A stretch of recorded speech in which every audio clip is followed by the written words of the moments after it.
Méditation de Reinhard Hirtler. Morning, morning, morning. Bonjour, bonjour, bonjour. Now, the Bible continues to tell us that, again, we should not live a vacuum when it comes to the drinking of alcohol. À présent, la Bible nous dit à nouveau que nous ne devons laisser aucun espace, aucun vide en ce qui concerne la boisson d'alcool. I find it very interesting that the Apostle Paul connects the life with the Holy Spirit with the life with alcohol. Je trouve très intéressant que l'apôtre Paul mette en relation la vie d'alcool et la vie dans le Saint-Esprit. So remember, the Apostle Paul does not say don't drink alcohol, but instead be full of the Holy Spirit. He doesn't say that. Pense au fait que l'apôtre Paul ne dit pas « Ne buvez pas d'alcool, au contraire, soyez remplis du Saint-Esprit ». Il ne dit pas cela. Here's what he says. Never allow alcohol to intoxicate it, but instead of doing so, you should do something else. Il dit « Ne laissez jamais l'alcool vous enivrer. Au contraire, faites quelque chose d'autre. » And he says, do not be drunk, but be filled. And the way it is written in the Greek is really interesting. Il dit « Ne t'enivre pas. Au contraire, laisse-toi remplir. » En grec, l'art et la manière comme c'est écrit est véritablement intéressant. It is written in the imperative, but it's written in the passive voice. C'est écrit à l'impératif, mais aussi à la forme passive. So in the sense that the Apostle Paul is saying it, you don't have to do anything to be filled with the Holy Spirit. It's something that's happening to you.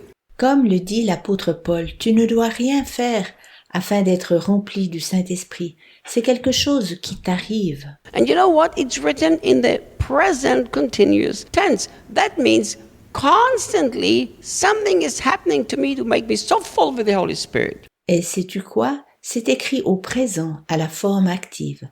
Cela veut dire qu'il y a continuellement quelque chose qui m'arrive, qui me remplit du Saint-Esprit. I find it so beautiful that the Apostle Paul is saying that it is possible that we are permanently overflowing with the Holy Spirit.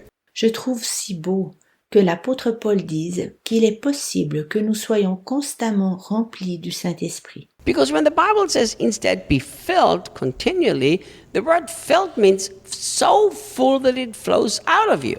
Car si la Bible dit au lieu de cela, soyez constamment remplis, le mot rempli signifie que cela déborde de toi. So here's the question then.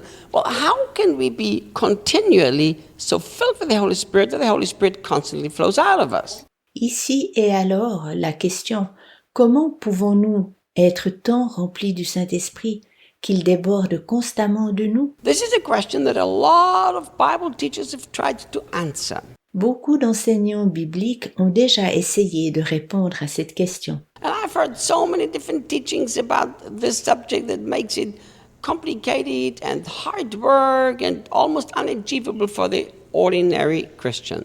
J'ai déjà entendu tant de différents enseignements à ce sujet, ce qui complique et rend le travail difficile, presque inatteignable pour le simple chrétien.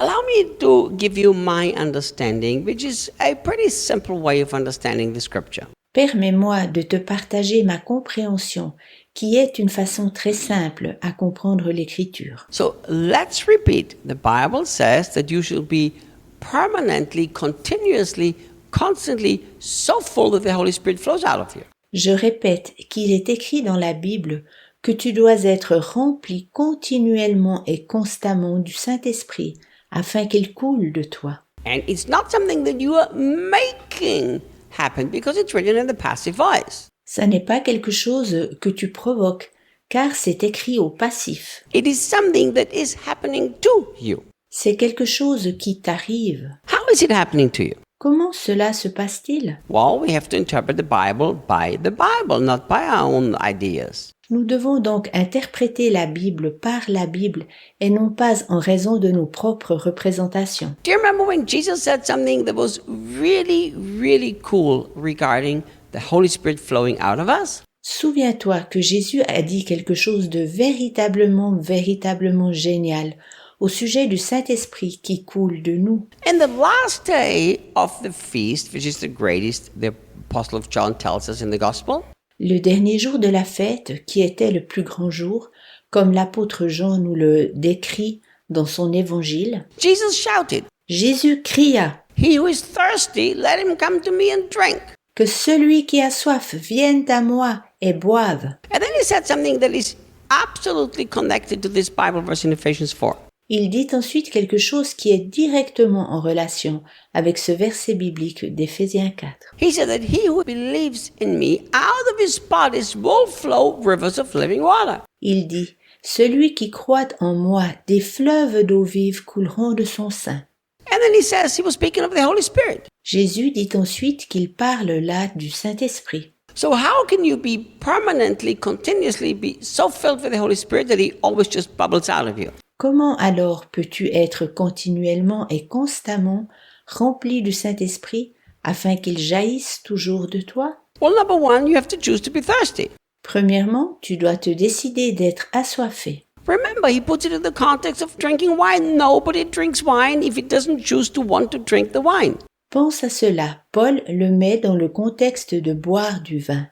Personne ne boit du vin s'il ne s'est pas décidé de boire du vin. People don't get drunk because they put them on the ground and force their mouth open and dump down a liter of wine into their throat. That happens occasionally, but that's not the normal way to do it. Les gens ne deviennent pas ivres du fait qu'on les a placés au sol, puis ouvert la bouche violemment afin de leur verser 1 litre de vin dans la gorge. Cela peut arriver occasionnellement, mais pas en règle générale. People who are drunk have a deep desire to drink so much until they're drunk and they give in to that desire. Les personnes qui sont ivres ont le profond désir de boire autant afin de devenir ivres, et ils s'adonnent à leur désir. So if you want to be so full that the Holy Spirit flows out of you on a constant basis, you have to really want to be full of the Holy Spirit. Alors, si tu veux être autant plein pour que le Saint-Esprit jaillisse constamment de toi, tu dois véritablement désirer être rempli du Saint-Esprit. Secondly, Jesus told us very clearly we have to come to him. Deuxièmement, Jésus dit très distinctement que nous devons aller à lui. He who is thirsty, come. Que celui qui a soif vienne. Who was the one who sent the Holy Spirit? It was Jesus. He said, I'm going to the Father and I'm sending to the Holy Spirit. Qui est alors celui qui a envoyé le Saint-Esprit? C'était Jésus. Il disait, je vais au Père et je vous envoie le Saint-Esprit. So that means you have to live in a permanent connection with Jesus in a very active and intimate way. Alors cela veut dire que tu dois vivre en permanence avec Jésus, d'une manière et façon très active. And the third very simple key that Jesus gives us, he says, well, you have to believe in me. Jésus nous donne encore une troisième clé très simple en disant, vous devez croire en moi. But he didn't just say he has to believe in me. He said you have to believe in me the way the scripture says. Mais il ne dit pas simplement, vous devez croire en moi. Il dit, vous devez croire en moi comme c'est écrit dans les Écritures. What do the scriptures say about Jesus? Qu'est-il écrit dans les Écritures au sujet de Jésus? The scriptures say very clearly that he's not an option, an addition that makes your life a little happier.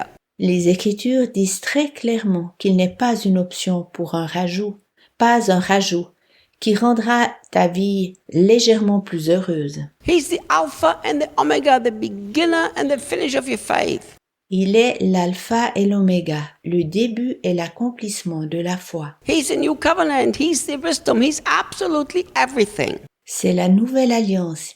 Il est la sagesse. Il est absolument tout. So as you choose to be thirsty and desire, Alors, si tu te décides d'être assoiffé et que tu le désires, as you come to Jesus, en venant à Jésus, and as you believe the way the scripture said that Jesus is absolutely everything in your life, every breath you take has to be Jesus. En croyant que Jésus est tout dans ta vie, comme c'est écrit dans les Écritures, absolument tout, chacune de tes respirations doit être Jésus seul. Then the passivity that you have to do is to surrender to him, and then the Holy Spirit will just flow out of you. Alors ta passivité consiste à te livrer à lui. Ensuite, le Saint-Esprit coulera simplement de toi. Every Christian can be so full of the Holy Spirit that the Holy Spirit flows out of him every day. Chaque chrétien doit être tant rempli du Saint-Esprit afin que le Saint-Esprit puisse couler chaque jour de lui. And I will see you tomorrow. À demain.